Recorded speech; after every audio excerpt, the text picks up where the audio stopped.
Hello friends, എന്തുണ്ട് വിശേഷം? എല്ലാവർക്കും സുഖമാണോ?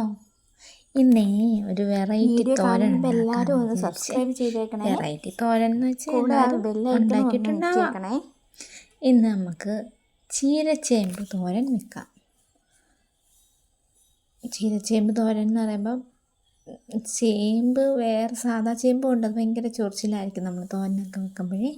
ഇതിന് വലിയ ചൊറിച്ചിലൊന്നുമില്ല, വലിയ ഇതൊന്നുമില്ല. അതിൻ്റെ ഇലയും തണ്ടും ചേമ്പും എല്ലാം നമുക്ക് എടുക്കാം. അമ്മയാണ് അരിയുന്നത്. അങ്ങനെ ഫസ്റ്റിലെ നമ്മൾ അതിൻ്റെ തണ്ടൊക്കെ കട്ട് ചെയ്ത് ഇലയും തണ്ടും വേറെ വേറെ ആക്കി, ആ തണ്ടിൻ്റെ ആ ഒരു നാര് പോലത്തെ ഒരു തൊലി പോലെ സംഭവമുണ്ട്, അതിനെ മൊത്തം ഒന്ന് ഇതാക്കി ഒന്ന് ചീവിക്കളഞ്ഞിട്ട് നമുക്ക് കഴുകാം. ഇലയും കീറി പീസാക്കണേ.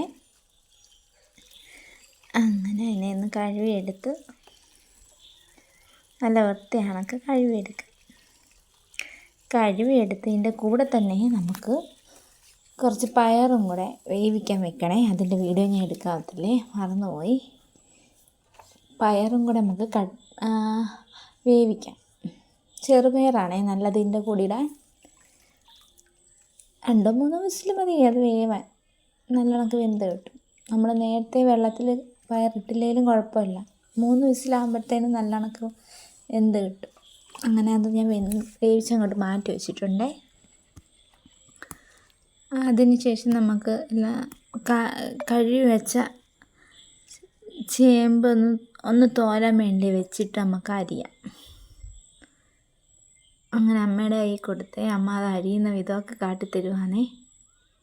നമ്മളിലെ കപ്പയ്ക്കൊക്കെ അരിയത്തില്ലേ, അതേ മോഡൽ തന്നെ, ഏകദേശമൊക്കെ അതേപോലെയൊക്കെ അരിയുന്നത്. അരിഞ്ഞത് റെഡിയാക്കുവാണേ.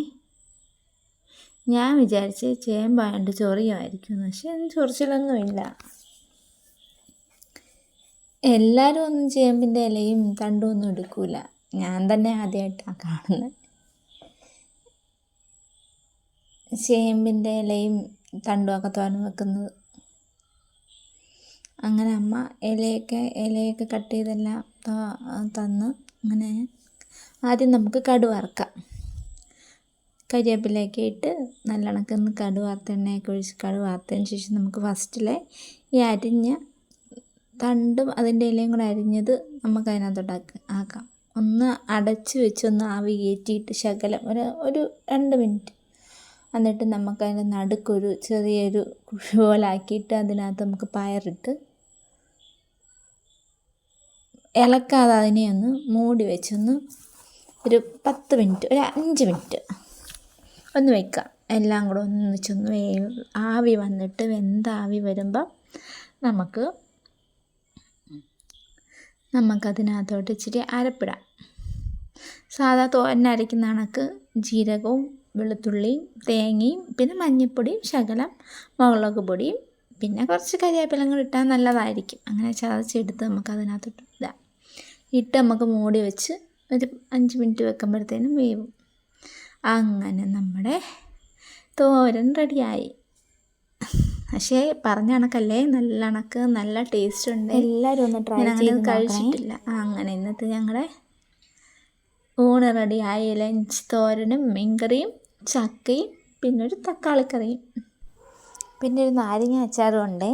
Okay, thank you.